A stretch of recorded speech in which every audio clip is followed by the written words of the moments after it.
And welcome to बाइक्यूज। So this is Cheshta and आज है अपना हंट सीरीज का डे 6। इससे पहले वाले लेक्चर में यानी लेक्चर 5 डे 5 में हमने स्टार्ट किया था नया चैप्टर जिसका नाम था बॉडी फ्लूइड्स एंड सर्कुलेशन, जिसमें हमने ब्लड की कंपोजिशन के बारे में डिटेल में बात की थी। एनसीईआरटी पढ़ी थी, शॉर्ट नोट्स पढ़े थे और लास्ट में एमसीक्यू भी लगाए थे। अगर आपने वो नहीं देखा है तो आप देख सकते हो। आज के लेक्चर में लेक्चर नंबर 6 में हम बात करेंगे ब्लड ग्रुप्स की, यानी ये जो आप नॉर्मली सुनते हो ना, ब्लड ग्रुप ए है, बी है, ए बी है, ओ है, तो ये ब्लड ग्रुप क्या होगा, ये किस चीज पर डिपेंड करता है, इसके बारे में हम पढ़ेंगे। तो देखो, सबसे पहले तो जब भी हम ब्लड ग्रुपिंग की बात करते हैं ना, हम दो तरह के ब्लड ग्रुपिंग की बात करते हैं। एक एबीओ ब्लड ग्रुपिंग, जिससे आपको पता चलता है आपका ब्लड ग्रुप ए है, बी है, ए बी है या ओ है, और साथ में एक हम पढ़ते हैं आरएच ग्रुपिंग। आरएच ग्रुपिंग से आपको ये पता चलता है, जैसे नॉर्मली आप सुनते हो ना, ए पॉजिटिव ब्लड है, ए नेगेटिव ब्लड है, तो ये चीज कौन डिसाइड करता है? ये चीज डिसाइड करता है प्रेजेंस और एब्सेंस ऑफ आरएच फैक्टर। तो बस इन्हीं दो ब्लड ग्रुपिंग के बारे में हमने पढ़ना है, एक एबीओ ब्लड ग्रुपिंग और एक आरएच ब्लड ग्रुपिंग। तो सबसे पहले तो हम बात करेंगे एबीओ ब्लड ग्रुपिंग की। एबीओ ब्लड ग्रुपिंग क्या है? अब देखो, जैसे मान लो मैंने कहा कि मेरा ब्लड ग्रुप ए है। अब कैसे पता चलेगा कि मेरा ब्लड ग्रुप ए है? मान लो आप कहीं पर रहते हो, आपको अपना एड्रेस प्रूफ देना, आप अपने एड्रेस प्रूफ के लिए अपना आधार कार्ड दोगे ना। ऐसे ही याद रखो, हमारे ब्लड ग्रुप के लिए उसका एड्रेस प्रूफ, उसका आधार कार्ड क्या है? एंटीजन। एंटीजन क्या होते हैं? तो एंटीजन कुछ ऐसे केमिकल्स होते हैं जो इम्यून रिस्पॉन्स को ट्रिगर कर सकते हैं। ब्लड ग्रुप के केस में हम ये पढ़ेंगे कि एंटीजन ग्लाइकोप्रोटीन्स होते हैं और ये आरबीसीज के सरफेस पे प्रेजेंट होते हैं। अब ये डिपेंड करेगा कि कौन सा एंटीजन आपकी आरबीसी के सरफेस के ऊपर प्रेजेंट है, इसी हिसाब से आपका ब्लड ग्रुप होगा। जैसे मान लो मैंने कहा मेरा ब्लड ग्रुप ए है, तो यानी मेरी आरबीसीज के ऊपर एंटीजन ए प्रेजेंट होगा। मान लो अगर मैं ऐसे कह दूं कि नहीं नहीं, मेरा ब्लड ग्रुप ए नहीं, मेरा ब्लड ग्रुप बी है, तो मतलब कि मेरी आरबीसीज के ऊपर एंटीजन बी प्रेजेंट होगा, तभी मेरा ब्लड ग्रुप बी है। अब देखो, ऐसा भी हो सकता है कि आरबीसी के ऊपर ए और बी एंटीजन दोनों एक साथ बैठे हो। अगर आरबीसी के ऊपर ए और बी एंटीजन एक साथ होंगे तो मेरा ब्लड ग्रुप क्या होना चाहिए? ए होना चाहिए या बी होना चाहिए? भाई, जब दोनों एक साथ बैठे हैं तो दोनों अपने आप को एक्सप्रेस करेंगे, यानी तब मेरा ब्लड ग्रुप होगा ए बी। अब मैम, अगर दोनों एक साथ बैठ सकते हैं तो ये भी तो हो सकता है कि दोनों में से कोई भी ना बैठे, दोनों ही कहीं उठकर घूमने चल जाए, यानी आरबीसी के ऊपर कोई भी एंटीजन प्रेजेंट नहीं है। उस केस में मेरा ब्लड ग्रुप क्या होगा? यानी कोई एंटीजन प्रेजेंट नहीं है, मतलब कि जीरो एंटीजन, यानी कि नील एंटीजन। इसीलिए मेरा ब्लड ग्रुप क्या होगा? Blood group O. इसको जीरो से याद रखो कि कोई भी एंटीजन प्रेजेंट नहीं होगा। अब देखो, एक चीज आप पढ़ते हो ब्लड ग्रुप के केस में, एंटीजन, जो कि कहाँ प्रेजेंट होता है? आरबीसी के सरफेस के ऊपर। दूसरा बच्चों, आप क्या पढ़ोगे ब्लड ग्रुप के केस में? दूसरे आप पढ़ोगे एंटीबॉडीज। जैसे मैंने लेक्चर की स्टार्टिंग में ही कहा, एंटीजन वो केमिकल्स हैं जो इम्यून सिस्टम को ट्रिगर कर रहे हैं, इम्यून सिस्टम को एक्टिवेट कर रहे हैं, इम्यून सिस्टम जनरेट करवा रहे हैं। ऐसे ही एक होती है एंटीबॉडीज। तो एंटीबॉडीज क्या है? ऐसे प्रोटीन जो हमारे ब्लड की प्लाज्मा में तैरते हुए मिल जाएंगे। और इनका काम क्या है? अगर आपकी सीधी लैंग्वेज में कहूँ तो जैसे आपके घर कोई दुश्मन आ जाए, चोर आ जाए, तो आप उसकी कंप्लेंट करोगे ना, या आप पे हमला करने लगे, आप उसको मारोगे। ऐसे ही हमारी बॉडी में कोई ऐसी चीज आ रही हो जिसको बॉडी नहीं जानती है, जो हमारी बॉडी में ओरिजिनली नहीं प्रेजेंट है, तो हमारी एंटीबॉडीज क्या करती है? एक्टिवेट हो जाती है। ठीक है, क्लियर है? तो एक हमने पढ़ा एंटीजन। एंटीजन आरबीसी के सरफेस पे प्रेजेंट होगा, जो मेरा एंटीजन होगा आरबीसी के सरफेस के ऊपर, वही मेरा ब्लड ग्रुप होगा। दूसरा होगा एंटीबॉडी। एंटीबॉडी कहाँ प्रेजेंट होगी? एंटीबॉडी प्रेजेंट होगी प्लाज्मा में। अब ये याद रखना, जो मेरा ब्लड ग्रुप होगा ना, जो मेरा ब्लड ग्रुप होगा यानी मेरा जो एंटीजन होगा, उसके खिलाफ एंटीबॉडी मेरे पास नहीं होगी। क्योंकि खुद सोचो ना, मेरा ब्लड ग्रुप ए है, मैं ए के खिलाफ ही एंटीबॉडी बना दूं तो मेरी प्लाज्मा में चलती हुई एंटीबॉडी तो मेरे ही ब्लड के एंटीजन को अटैक करने लगेगी, है ना। तो जो मेरा ब्लड ग्रुप होगा वो एंटीबॉडी कभी भी नहीं होगी। तो कौन सी होगी? जो मेरा ब्लड ग्रुप नहीं है। मान लो मेरा ब्लड ग्रुप ए है, यानी मेरे पास ए एंटीजन प्रेजेंट है, मतलब कि मेरे प्लाज्मा में एंटीबॉडीज बी के खिलाफ प्रेजेंट होंगी, ताकि अगर बी ब्लड ग्रुप गलती से मेरे अंदर आ जाए तो ये एंटीबॉडीज बी ब्लड ग्रुप को अटैक करने लगे, उन्हें मार दे, आरबीसी की क्लम्पिंग करवा दे। क्लियर है? ऐसे ही अगर मेरा ब्लड ग्रुप बी है, यानी मेरी आरबीसी के ऊपर बी एंटीजन प्रेजेंट है। अब अगर मेरी आरबीसी के ऊपर बी एंटीजन प्रेजेंट है तो मैं इसके खिलाफ एंटीबॉडीज कभी भी नहीं बनवाऊंगी, यानी मेरे प्लाज्मा में तब एंटी ए एंटीबॉडी होगी। किसके खिलाफ? यानी कि ए के खिलाफ एंटीबॉडीज होगी। मान लो मेरा ब्लड ग्रुप ए बी है, पकड़े गए ना मैम, आप कह रहे हो कि जो सा मेरा ब्लड ग्रुप होगा उसके खिलाफ एंटीबॉडीज नहीं होगी। दो ही तरह की दो ही ब्लड ग्रुप्स के खिलाफ तो हम एंटीबॉडी पढ़ सकते हैं, दो ही एंटीजन के खिलाफ तो हम एंटीबॉडी पढ़ सकते हैं। ए और बी। अब आपका ब्लड ग्रुप ही ए बी है तो आप एंटीजन किसके, सॉरी एंटीबॉडी किसके खिलाफ लोगे? खुद सोचो। अगर मेरा ब्लड ग्रुप ए भी है, ए और बी है, ए बी है, तो ए भी मेरी जान पहचान का है, मुझे ए से कोई दुश्मनी नहीं है। बी भी मेरी जान पहचान का है, मुझे बी से कोई खतरा नहीं है। तो क्या यहाँ एंटीबॉडीज का कोई काम है? नहीं ना, बल्कि अगर यहाँ एंटीबॉडीज आ गई तो मेरे ही ब्लड को क्लम्प करने लग जाएंगी।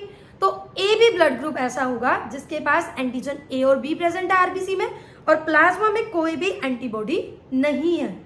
डन हो गया, समझ आ गया? उसके बाद देखो, अब मैम अगर मेरी आरबीसी के ऊपर कोई एंटीजन ही नहीं है, फिर तो अगर ए ब्लड ग्रुप मेरी बॉडी के अंदर आ जाए, ए एंटीजन आ जाए, उससे भी मुझे खतरा है, और अगर बी एंटीजन आ जाए उससे भी मुझे खतरा है। तो मेरे को बचाने का कोई तरीका तो बताओ। यानी अगर मेरी आरबीसीज के ऊपर कोई भी एंटीजन प्रेजेंट नहीं है, ए और बी दोनों मेरे लिए नए हैं, तो मेरे ब्लड के प्लाज्मा में ए और बी दोनों के खिलाफ एंटीबॉडीज प्रेजेंट होगी। क्लियर है? तो यानी जिसके पास कोई एंटीजन नहीं है उसके पास दोनों एंटीबॉडीज प्लाज्मा में होंगी। इसको इतना हम पढ़ते फिर बात करते हैं। मतलब इतनी बात तो साफ है कि एंटीजन ए है और अगर एंटीबॉडी भी ए के अगेंस्ट हो गई तो आरबीसीज क्लम्प हो जाएंगी, आरबीसीज डिस्ट्रॉय हो जाएंगी और इससे डेथ भी हो सकती है। क्लियर है? इसीलिए जब भी हम ब्लड ट्रांसफ्यूजन करवाते हैं पूरा देखकर, पूरा जांच पड़ताल कर करवाते हैं कि ब्लड ग्रुप सेम होना चाहिए। क्लियर? इसको एनसीईआरटी में पढ़ते हैं। तो देखो बच्चों, लिखा हुआ है ABO blood grouping is based on presence और absence of two surface antigen. ABO blood grouping यानी आपका ब्लड ग्रुप ए होगा, बी होगा, ए बी होगा या ओ होगा, किस पे डिसाइड करेगा? दो सरफेस एंटीजन पे। अब एंटीजन क्या होते हैं? ऐसे केमिकल्स जो इम्यून रिस्पॉन्स को इंड्यूस करवा दे, ट्रिगर करवा दे। अब ये एंटीजन है ए और बी। सिमिलरली प्लाज्मा में दो नेचुरल एंटीबॉडीज होंगी। एंटीबॉडीज क्या होती हैं? वो प्रोटीन्स जो एंटीजन के अगेंस्ट प्रोड्यूस हो। तो कितने तरह के ब्लड में एंटीजन है? दो तरह के, ए और बी। इन्हीं में से किसी के अगेंस्ट एंटीबॉडी हो सकती है ना? तो उसके बाद उन्होंने बोला हुआ है यही एंटीजन और एंटीबॉडी की डिस्ट्रीब्यूशन के बेसिस पे हमें चार तरह के ब्लड ग्रुप पता है। Blood group A, B, A B और ओ। इसके बारे में टेबल में पूरा दिया हुआ। अभी टेबल को हम ऊपर पढ़ चुके हैं, एक बार दोबारा पढ़ लेंगे। फिर देखो वो कह रहा है इसीलिए जब भी हम ब्लड ट्रांसफ्यूजन करवाते हैं ऐसे ही कोई भी ब्लड यूज नहीं कर सकते। डोनर का ब्लड, देने वाले का ब्लड, रिसिपिएंट के ब्लड से, लेने वाले के ब्लड से मैच करना चाहिए। उसके बाद ही ब्लड ट्रांसफ्यूजन हो सकती है, नहीं तो आरबीसीज की क्लम्पिंग हो जाएगी, यानी कि आरबीसीज डिस्ट्रॉय हो जाएगी। क्लियर है ये चीज? इसको देखते हैं हम कंपैटिबिलिटी को। तो अगर मेरा ब्लड ग्रुप ए है तो आरबीसीज पे एंटीजन ए प्रेजेंट है। प्लाज्मा में एंटीबॉडीज किसके खिलाफ होंगी? क्या ए के खिलाफ होंगी? नहीं, ये तो पकड़ पकड़ कर मारेंगी, यानी कि बी एंटीजन के खिलाफ होगी। कि भाई गलती से भी अगर बी एंटीजन आ गया तो मैं तो दे पकड़ पकड़ के मारूंगा, है ना? तो प्लाज्मा में एंटीबॉडीज होंगी, एंटी बी। अब मैं किससे ब्लड ले सकती हूँ? मतलब डोनर कौन हो सकता है जो मुझे ब्लड देगा? अगर मेरा ए ब्लड ग्रुप है यानी ए एंटीजन मेरी जान पहचान का है, तो मैं बाहर से ए एंटीजन वाला ब्लड ग्रुप लूं यानी ए ब्लड ग्रुप लूं तो मुझे कोई खतरा नहीं है, क्योंकि नई चीज नहीं आ रही, कोई नया एंटीजन नहीं आ रहा, तो मैं ए वाले से ब्लड ले सकती हूँ। साथ ही में ओ के ऊपर कोई भी एंटीजन प्रेजेंट नहीं है तो ओ ब्लड ग्रुप तो नॉर्मली सीधा साधा संत बनकर आ रहा है, उसके पास कोई हथियार नहीं है, कोई एंटीजन नहीं है जिसके खिलाफ मेरे सोल्जर्स यानी कि एंटीबॉडी खड़े हो। ठीक है, तो यानी मैं ए से भी ब्लड ले सकती हूँ, ओ से भी। अब वही मेरा ब्लड ग्रुप बी है तो एंटीजन बी प्रेजेंट है और प्लाज्मा में एंटीबॉडीज होंगी एंटी बी। यानी मुझे कौन ब्लड डोनेट कर सकता है? बी वाला ब्लड डोनेट कर सकता है और साथ ही ओ वाला ब्लड डोनेट कर सकता है। रीजन आपको पता है, बी मेरे लिए, बी में कुछ नया नहीं है, बी आ सकता है, और ओ तो आ ही बिना हथियार के रहा है, उसके पास कोई एंटीजन ही नहीं है, कोई नई चीज ही नहीं आ रही। अगर मेरा ब्लड ग्रुप ए भी हुआ यानी मेरी आरबीसीज के ऊपर तो ए और बी दोनों एंटीजन प्रेजेंट है। अब एंटीबॉडी किसी के खिलाफ बनेगी? नहीं बनेगी, क्योंकि मैं अपने ही खिलाफ क्यों सोल्जर्स खड़े करूंगी?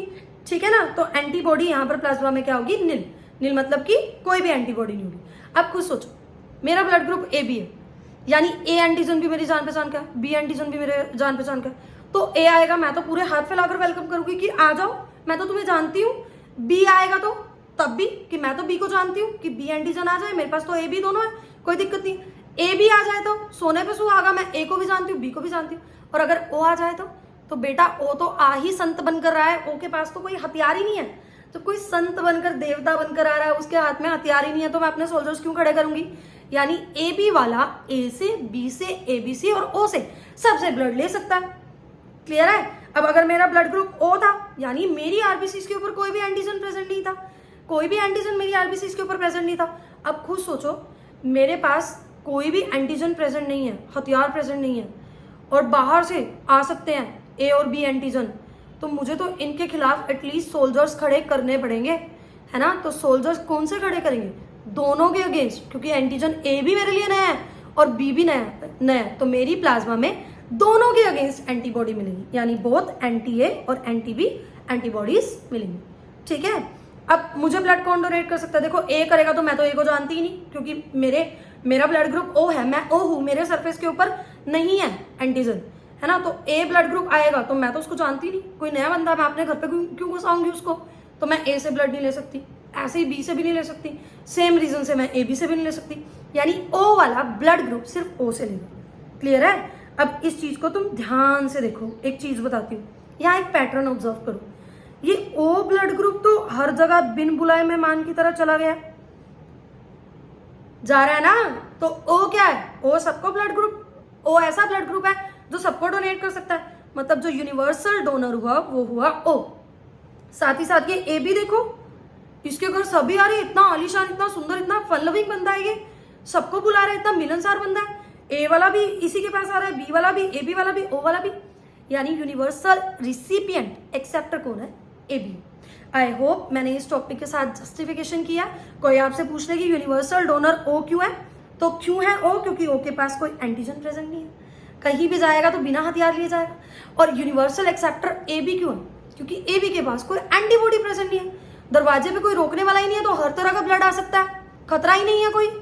डन है? अगला देखो, अगला हमारा टॉपिक है, एक हमने पढ़ ली ग्रुपिंग जो की थी एबीओ ब्लड ग्रुपिंग, दूसरा आरएच ग्रुप। तो आरएच ग्रुपिंग क्या? आपने ये तो जान लिया आपका ब्लड ग्रुप ए हो सकता है, बी हो सकता है, ए बी हो सकता है और ओ हो सकता है, पर हम ऐसे भी तो बोलते हैं कि ए पॉजिटिव है, ए नेगेटिव है, बी पॉजिटिव है, बी नेगेटिव है, ओ पॉजिटिव है, ओ नेगेटिव है, A B positive, A B negative है, ऐसे भी तो बोलते हैं ना हम। तो ये हम कैसे बोलते हैं? ये डिपेंड करता है कि हमारे पास आरएच एंटीजन प्रेजेंट है या नहीं। अब मैम ये आरएच एंटीजन क्या है और इसका नाम आरएच क्यों है? तो सबसे पहले ये ऑब्जर्व किया गया था रीजस मंकी के ऊपर, इसीलिए इसका नाम ही हमने रख दिया आरएच फैक्टर। जानने की बात सिर्फ इतनी है कि अगर आरबीसी की सरफेस के ऊपर आरएच एंटीजन प्रेजेंट होगा तो ब्लड ग्रुप पॉजिटिव होगा, अगर आरएच एंटीजन एब्सेंट होगा तो ब्लड ग्रुप नेगेटिव होगा। क्लियर है? डन? ये समझ में आ रहा होगा? यानी कि अब आप खुद सोचो, आप 10 बंदों को खड़ा कर दो और उनसे ब्लड ग्रुप पता करो, ब्लड ग्रुप पूछो, मैं आपको लिख कर दे सकती हूँ 7 या 8 बंदे पॉजिटिव में बताएंगे, A positive, B positive, O positive. बहुत लीस्ट चांसेस हैं कि उन 10 में से 1-2 जो इंसान होंगे वो कहेंगे हमारा तो नेगेटिव ब्लड ग्रुप है। यानी 80% जनता के पास, 80% पॉपुलेशन के पास ब्लड आरबीसी, मतलब आरबीसी के ऊपर ये आरएच एंटीजन प्रेजेंट है। इसीलिए हम पॉजिटिव वाला ब्लड ग्रुप ज्यादा सुनते हैं लोगों से और नेगेटिव वाला हम कभी कभी रेयर ही सुनते हैं। क्लियर है? तो अगर आरएच एंटीजन प्रेजेंट है, आरएच पॉजिटिव, नहीं तो आरएच नेगेटिव। अब यहाँ जानने की बात क्या है? जानने की बात ये है, जैसे एबीओ ब्लड ग्रुपिंग में ए और बी एंटीजन थे और उनके खिलाफ आपने नेचुरली अकरिंग एंटीबॉडीज पढ़ी, एंटी ए, एंटी बी। यहाँ कोई ब्लड में, प्लाज्मा में नेचुरली अकरिंग एंटीबॉडी नहीं होगी। ठीक है, अब खुद सोचो, ध्यान से सोचो। मान लो हर बार मैं ही क्यों ब्लड लूं, अब मान लो तुम ब्लड ले रहे हो, तुम्हारा ब्लड ग्रुप है आरएच पॉजिटिव, तुम्हारा ब्लड ग्रुप है आरएच पॉजिटिव और तुम्हें कोई ब्लड डोनेट कर रहा है। अब तुम्हें अगर कोई ब्लड डोनेट कर रहा है तो क्या वो आरएच पॉजिटिव वाला बंदा तो वो डोनेट कर सकता है? बिल्कुल कर सकता है, क्योंकि तुम्हारे पास भी आरएच पॉजिटिव है और वो भी जो सामने से ब्लड आ रहा है वो भी आरएच पॉजिटिव है। तो ऐसी कोई नई चीज तो बॉडी में आई नहीं, आरबीसी की क्लम्पिंग होगी ही नहीं, डिस्ट्रक्शन होगी ही नहीं। यानी कि आरएच पॉजिटिव वाला बंदा आरएच पॉजिटिव वाले से ब्लड ले सकता है, पर साथ ही साथ ये आरएच नेगेटिव वाले से भी ब्लड ले सकता है। मैम ये कैसे? तो खुद सोचो, आरएच नेगेटिव मतलब जैसे मान लो एक मेरा ब्लड ग्रुप है ए पॉजिटिव, ठीक है, अब या तो मैं ए पॉजिटिव वाले से ब्लड ले लूं, ए पॉजिटिव वाला मुझे डोनेट कर सकता है, अगर मैं ए नेगेटिव से भी ले लूं तो दिक्कत क्या है? ब्लड ग्रुप तो ए मेरे पास आ रहा है ना, बस वो आरएच फैक्टर ही तो नहीं आ रहा।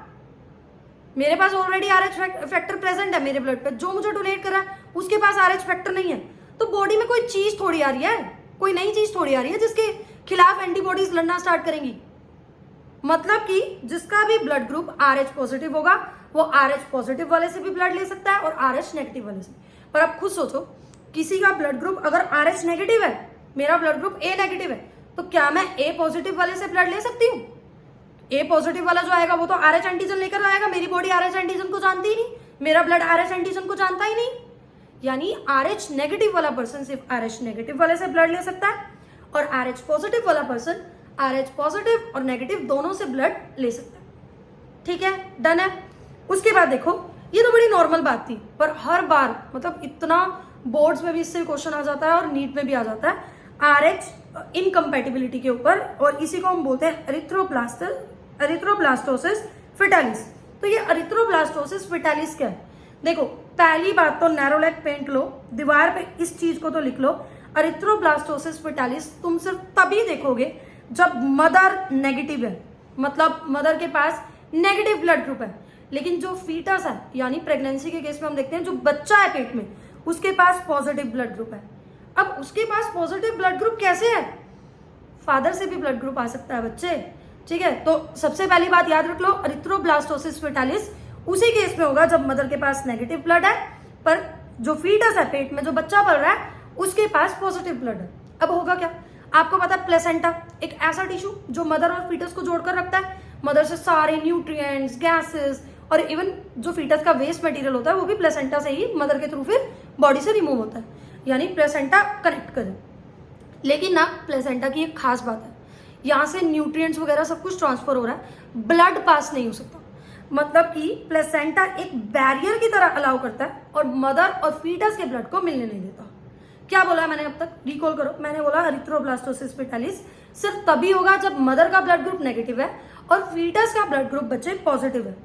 अब फर्स्ट प्रेगनेंसी में कोई भी दिक्कत नहीं होगी क्योंकि प्लेसेंटा बैरियर बनाकर रख रहा है, मदर और फीटस के ब्लड को मिलने नहीं दे रहा। लेकिन बर्थ के टाइम में क्या होता है, जो वेजाइना के आसपास वाला एरिया है, वल्वा के आसपास वाला एरिया है, वहां पर जो टिश्यूज होंगे वो रप्चर होंगे और बच्चा डिलीवर हो रहा होगा, तो मदर का ब्लड और फीटस का ब्लड मिक्स हो जाएगा।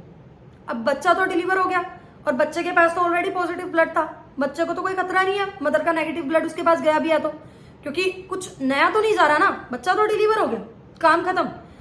लेकिन मदर की बॉडी में ये पॉजिटिव ब्लड आ गया। अब मदर की बॉडी कह रही है ये मेरे अंदर क्या आ गया, ये तो मेरे पास था ही नहीं, ये RH एंटीजन क्या है भाई, इसको तो मैं जानती नहीं। तो मदर की बॉडी क्या करेगी, इस RH एंटीजन के अगेंस्ट एंटीबॉडीज बनाकर रख लेंगे। अब ऐसे आप सोचोगे मैम अगर बॉडी में एंटीबॉडीज बन रही है तो क्या रहा, कुछ नहीं हो रहा, कितनी एंटीबॉडीज है, तुम वैक्सीन लेते हो कोविड वगैरह की, तो वो एंटीबॉडीज तुम्हारे अंदर ही है ना। ऐसे ही ये RH पॉजिटिव के अगेंस्ट एंटीबॉडी बनेगी। ठीक है, कोई दिक्कत नहीं है। दिक्कत कब होगी? दिक्कत होगी जब सेकेंड प्रेगनेंसी है या subsequent second, third, fourth pregnancy है, सेकेंड प्रेगनेंसी है और अब भी मदर का ब्लड ग्रुप तो नेगेटिव ही था, फीटस का ब्लड ग्रुप RH पॉजिटिव है। अब आप कहोगे तो क्या हो गया मैम, प्लेसेंटा तो है, प्लेसेंटा ब्लड को जाने नहीं देता। बेटा प्लेसेंटा ब्लड को नहीं जाने देता, पर याद करो पिछली डिलीवरी में जब फीटस का RH पॉजिटिव ब्लड आया था तो मदर ने एंटीबॉडीज बना ली थी RH के अगेंस्ट, बना ली थी ना RH के अगेंस्ट एंटीबॉडीज। तो अब जब फीटस का ब्लड ग्रुप पॉजिटिव है, प्लेसेंटा से ब्लड तो नहीं जाता, पर ये जो एंटीबॉडीज होती हैं बड़ी छोटी होती हैं, ये प्लेसेंटा को क्रॉस कर चली जाती हैं। तो फीटस का ब्लड RH पॉजिटिव और मदर के ब्लड में तो RH पॉजिटिव के अगेंस्ट एंटीबॉडीज हैं, तो ये एंटीबॉडीज फीटस के पास चली जाएंगी। अब ये एंटीबॉडीज जब फीटस के पास जा रही है तो क्या कर रही है, फीटस की RBCs को क्लम्प कर रही है, क्योंकि खुद सोचो फीटस का ब्लड ग्रुप RH पॉजिटिव है, RH पॉजिटिव के खिलाफ ही एंटीबॉडी आ गई, सेम तरह का एंटीजन सेम तरह की एंटीबॉडी, क्या होगी, RBCs की क्लम्पिंग होगी, RBCs डिस्ट्रॉय होंगे, RBCs डिस्ट्रॉय होंगे तो अनेमिया होगा, RBCs टूट टूट कर गिरेंगे, अनेमिया तो होगा, खून की कमी होगी, जॉन्डिस हो सकता है और फैटल भी हो सकता है। इसी को हम बोलते हैं एरिथ्रोब्लास्टोसिस फेटालिस या फिर हेमोलिटिक डिसीज ऑफ न्यूबॉर्न। पर इसको ना बचाया जा सकता है कैसे, जैसे ही मदर की डिलीवरी हुई, फर्स्ट डिलीवरी हुई, अब डॉक्टर्स तो through out the pregnancy track रखते हैं ना ब्लड ग्रुप वगैरह का, तो जैसे ही मदर की डिलीवरी हुई ये देखा गया, मतलब ये तो पता ही है कि फीटस का ब्लड पॉजिटिव था, मदर का नेगेटिव है, तो डॉक्टर्स को पता है अब ये तो एंटीबॉडी बन चुकी होगी RH के अगेंस्ट ब्लड में, तो मदर को एंटी-RH एंटीबॉडी इंजेक्ट कर दी जाती है इमीडिएटली आफ्टर फर्स्ट डिलीवरी। ठीक है, सेकंड में भी ऐसा हो तो दोबारा से इंजेक्ट की जाती है ताकि थर्ड डिलीवरी अगर हो, थर्ड प्रेगनेंसी आगे हो तो दिक्कत ना हो। क्लियर है? इसी एंटी-RH एंटीबॉडी को हम रोगम भी बोलते हैं। डन है? इसको हम पढ़ लेते हैं। वो कह रहे हैं अनदर एंटीजन RH एंटीजन जो कि रीजस मंकी में प्रेजेंट होता है, ये भी RBCs में के सरफेस पे मिलता है, और नियरली 80% ह्यूमंस के आरबीसी के सरफेस पर मिलता है। ऐसे इंडिविजुअल्स जिनमें आरएच एंटीजन होगा उन्हें पॉजिटिव बोलेंगे, आरएच पॉजिटिव, और जिनमें एब्सेंट होगा उन्हें आरएच नेगेटिव बोलेंगे। क्लियर है?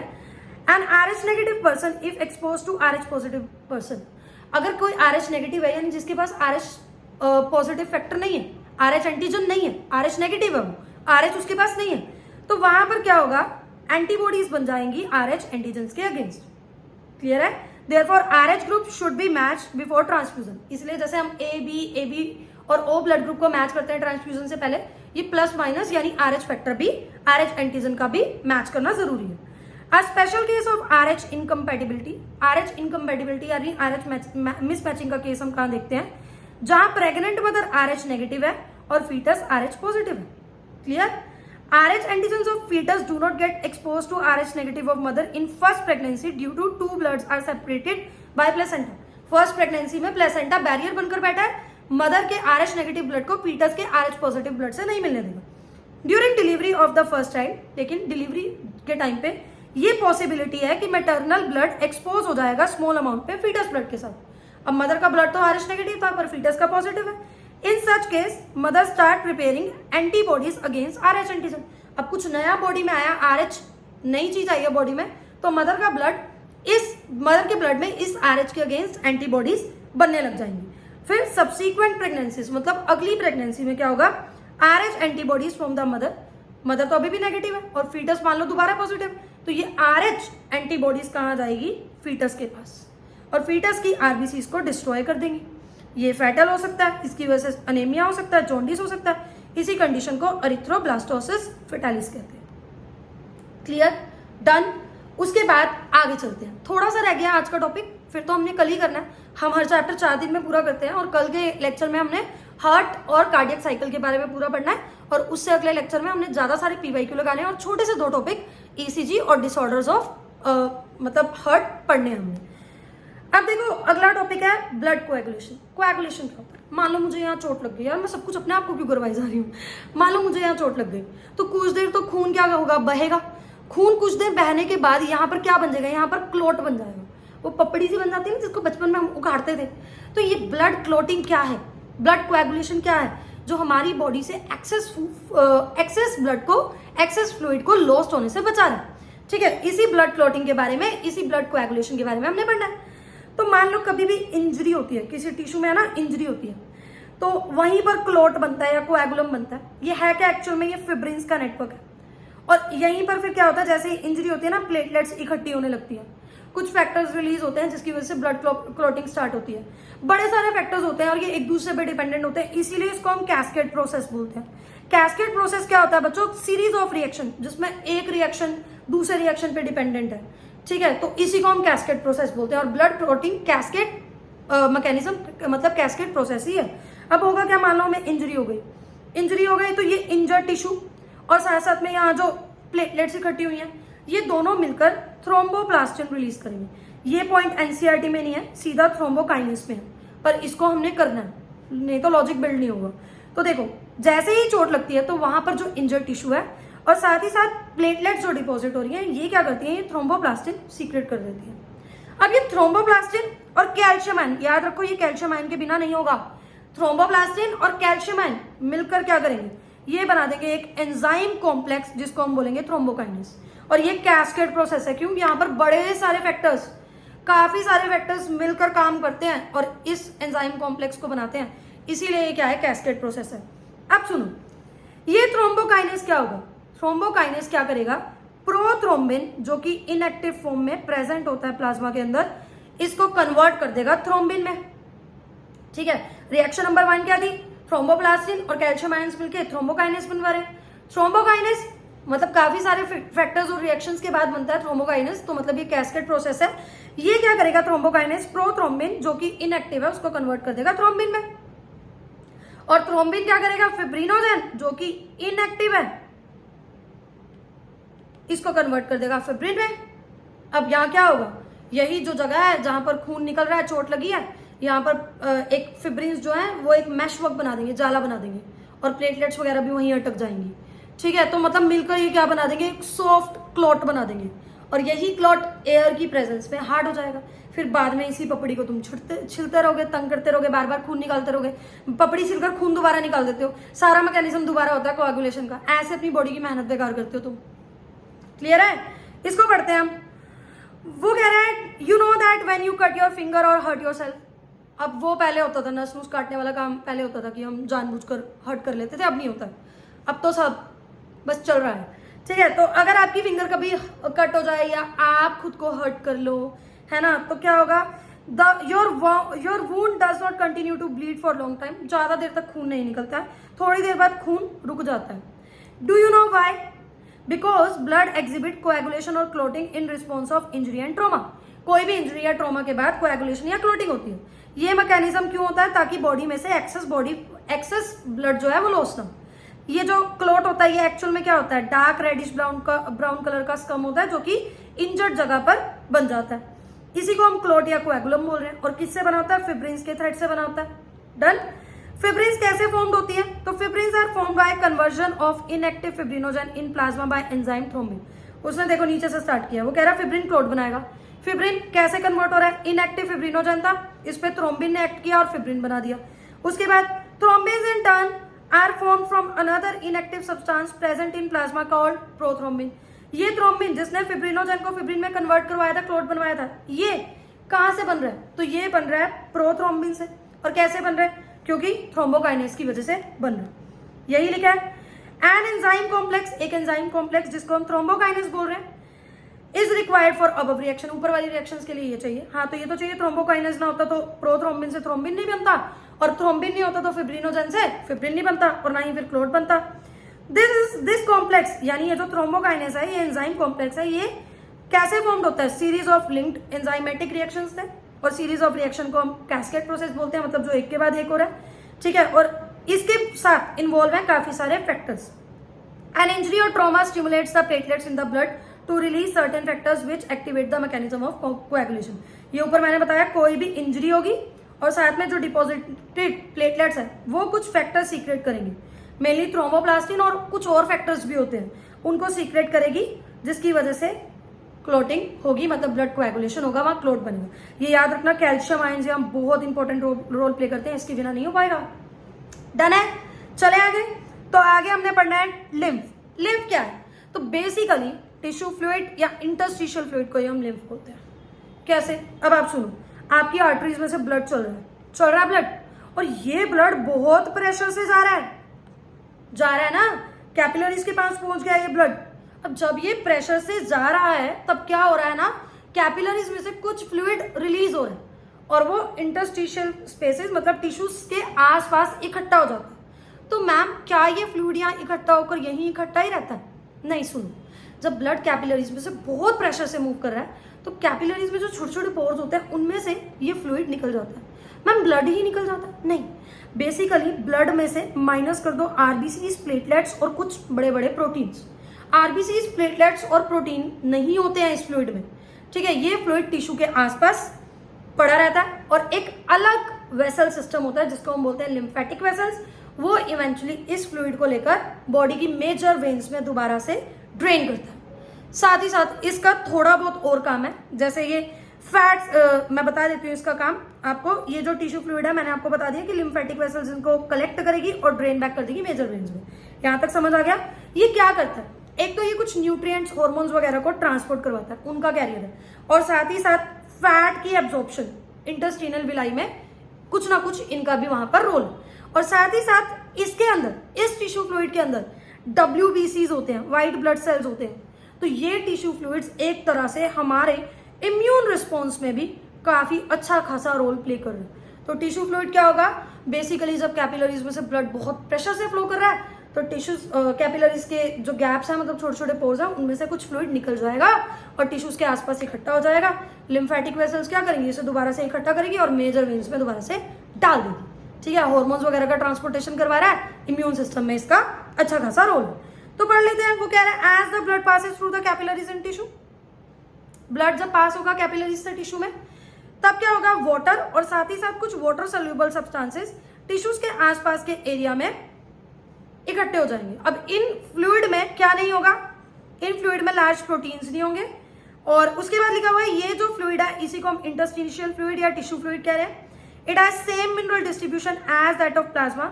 इसका काम क्या है? Exchange of nutrients, gases etcetera between the blood and cells always occur through this fluid and elaborate network of vessels called lymphatic vessels क्या करती हैं? इन फ्लूइड को कलेक्ट करती हैं और ड्रेन बैक कर देती है मेजर वेन्स। ये जो फ्लूइड लिम्फेटिक सिस्टम में प्रेजेंट है इसी को लिम्फ बोलते हैं। लिम्फ एक कलरलेस फ्लूइड है जिसके अंदर लिम्फोसाइट्स यानी कि WBCs हैं, इसीलिए ये इम्यून रिस्पॉन्स के लिए रिस्पॉन्सिबल है। साथ ही साथ ये इंपॉर्टेंट कैरियर है न्यूट्रिएंट और हार्मोन का। Fats are absorb through lymph. Intestinal villi में फैट जो है वो कौन एब्जॉर्ब करवाता है? तो लिम्फ ही एब्जॉर्ब करवाता है। इसी के साथ आज का अपना लास्ट टॉपिक है जिसमें हमने पढ़ना है सर्कुलेटरी पाथवे। इसको खत्म करते हैं ताकि कल हम हार्ट और कार्डियक साइकिल पढ़ पाए। कल का लेक्चर तो बहुत ज्यादा इंपॉर्टेंट होने वाला है और बहुत इजी वे में मैं तुम्हें हार्ट और कार्डियक साइकिल के बारे में कल करवा दूंगी। तो देखो वो क्या कह रहा है। देखो सर्कुलेटरी पाथवे की बात करें ना तो आपने ओपन और क्लोज सर्कुलेटरी सिस्टम तो पढ़ा हुआ है, छोटी क्लासेस से पढ़ते आ रहे हो, है ना। अब देखो सर्कुलेटरी पाथवे ना तुमने ये पढ़ना है कि हार्ट किसी किसी ऑर्गेनिज्म में 2 चैम्बर्ड हो सकता है, किसी में 3 चैम्बर्ड हो सकता है और किसी में 4 चैम्बर्ड। 2 चैम्बर्ड हार्ट मतलब पहले तो देखो ये कहाँ दिखेगा? फिशेस में दिखेगा। और यहाँ 2 ही चैम्बर है, ऊपर वाला एट्रियम और नीचे वाला वेंट्रिकल। तो हार्ट डीऑक्सीजनेटेड ब्लड गिल्स के पास भेजेगा।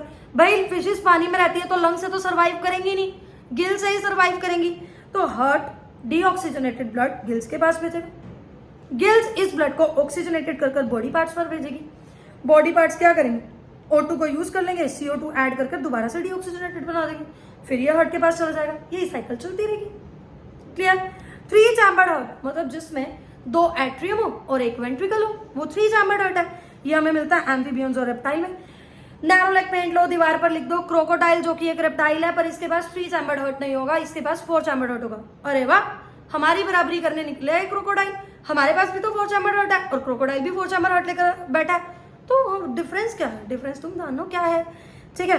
तो देखो होगा क्या, गिल्स या लंग से ऑक्सीजनेटेड ब्लड आ रहा है लेफ्ट एट्रियम में और बॉडी पार्ट से डीऑक्सीजनेटेड ब्लड आ रहा है राइट एट्रियम में, पर वेंट्रिकल में आकर ये मिक्सअप हो रहा है। तो फायदा क्या हुआ? एक साइड से ऑक्सीजनेटेड आया, एक साइड से डीऑक्सीजनेटेड आया, नीचे जाके फिर भी मिक्स हो गया। क्लियर है? इसी को हम बोलते हैं इनकम्प्लीट डबल सर्कुलेशन। 2 जगह से तो ब्लड आ रहा है ऑक्सीजनेटेड और डीऑक्सीजनेटेड, पर कैसे? बाद में जाकर मिक्स हो रहा है, तो इनकम्प्लीट डबल सर्कुलेशन।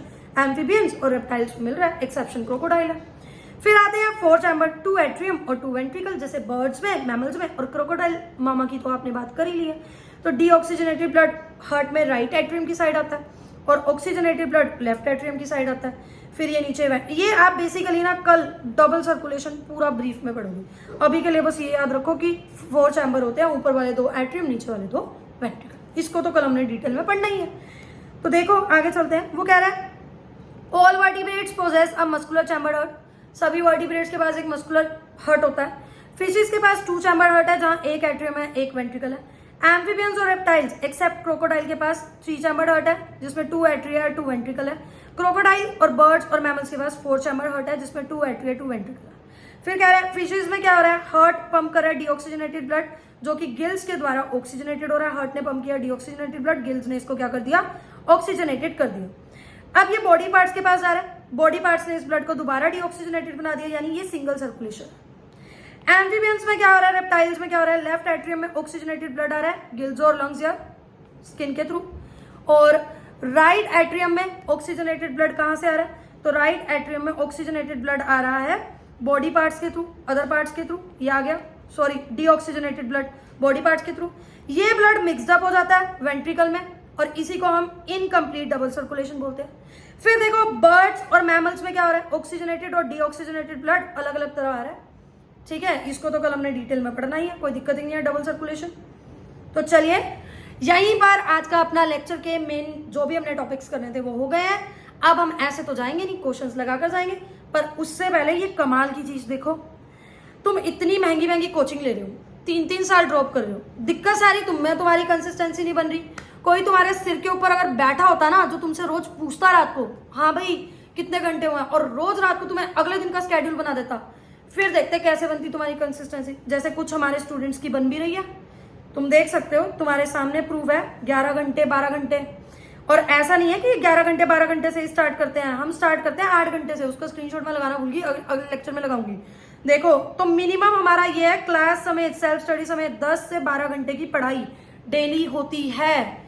खुद सोचो, तुम महान बन जाते हो लास्ट में 10 घंटे पढ़ के, और ऐसे मुंह बना लेते हो यार हम तो 10-10 घंटे पढ़े थे, हमारी फिर भी सिलेक्शन नहीं। बेटा सिर्फ एक दिन 10 घंटे पढ़ने से सिलेक्शन नहीं होती, लास्ट में पढ़ने से सिलेक्शन नहीं होती। सिलेक्शन उसकी होती है जो फर्स्ट डे से 10-10 12-12 घंटे पढ़ रहा है। और हमारे बच्चों की कंसिस्टेंसी, मतलब जो हमारे मेंटरशिप प्रोग्राम में है, उनकी कंसिस्टेंसी आप देख सकते हो। आप टेलीग्राम पे देखो, मैं डेली उनके चैट्स वगैरह के स्क्रीनशॉट भी डालती हूँ, आप देख सकते हो। टेलीग्राम को तो वैसे भी ज्वाइन कर लो, हम एमसीक्यू डालते हैं, हालांकि 2-3 दिन से नहीं डले, आज डलेंगे, ठीक है। और ये है सिर्फ 600 पर मंथ। इसको डिवाइड कर देख लो, 20 रुपए एक दिन के, और उसमें कोई तुम्हारे सिर पे पूरा दिन बैठा हुआ है, तुमसे काम करवा के मान रहा है वो। हम हर छोटी चीज का ध्यान रखते हैं। ये कोई ऐसी वैसी मेंटरशिप नहीं है कि एक ही ग्रुप में 1000 बच्चा ऐड कर दिया, काम खत्म, गूगल मीट ले ली, काम खत्म। नहीं, हम लेते हैं अकाउंटेबिलिटी।